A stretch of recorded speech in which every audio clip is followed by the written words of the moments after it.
Let's just return here to psychological egoism. Why are we talking about hedonism? Well, as Feinberg frames it usefully, um, hedonism and psychological egoism are distinct theories, but they do naturally complement one another. And so there are many psychological egoists who look to hedonism as a way of filling in some detail that they need to fill in to make their theory more complete.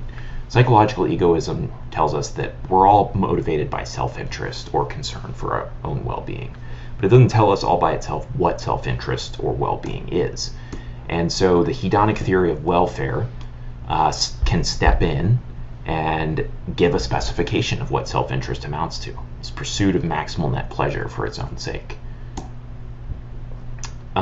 So combine psychological egoism, or PE, with the hedonic theory of welfare, and you get hedonistic PE, or HPE.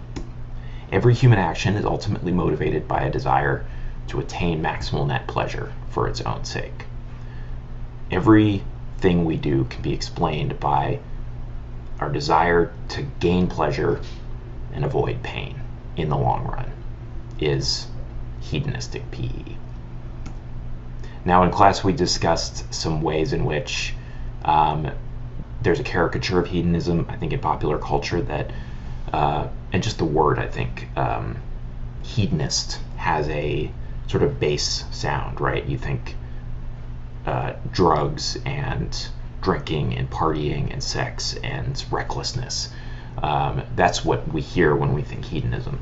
And most thoughtful philosophical hedonists, though, are going to say, yeah, that's a lot of intense pleasure if you go after that kind of lifestyle. But more likely than not, it'll be replaced by intense pains pretty quickly. You may become addicted. You may have your heart broken many times. You may end up poor because you've got a gambling problem or something, and the rest of your life is going to be miserable. So in order to achieve maximal net pleasure, the life may not look like a life of drugs and partying.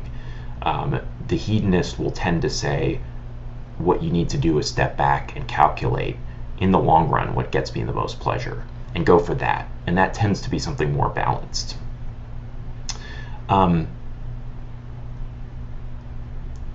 Does hedonistic PE have a better reply to the selfless altruism argument? Remember, that argument pointed to acts of morally heroic actions, these extraordinary acts of self-sacrifice, as potential examples of selflessly motivated acts. The idea was nothing but selfless motivation could explain why someone would give up so much for other people. We saw that the generalized version of psychological egoism just has a real problem here explaining why anyone would do these things. And there may be a little bit, hedonistic PE may have a bit of an advantage here. They may be able to explain more morally heroic acts than the general advocate of PE does.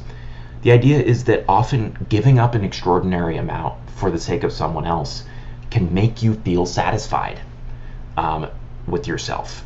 It can assuage a guilty conscience, for example, or it can give you a positive sense of moral self-worth, that you feel deeply as if you're a good person. That's a real lasting, important, and pleasant way to go through the world, being confident that you're a good person, rather than racked with anxiety about whether you donated enough or whether your career is too selfish. Somebody who, like Mother Teresa, gives up everything, takes a vow of poverty and chastity, and goes and just serves the poor. The hedonist can say, probably felt pretty good to be Mother Teresa at the end of her life. She looked back and thought, wow, I did a lot of good for a lot of people. I feel great. And that pleasure, they might say, is really what moral heroes are after.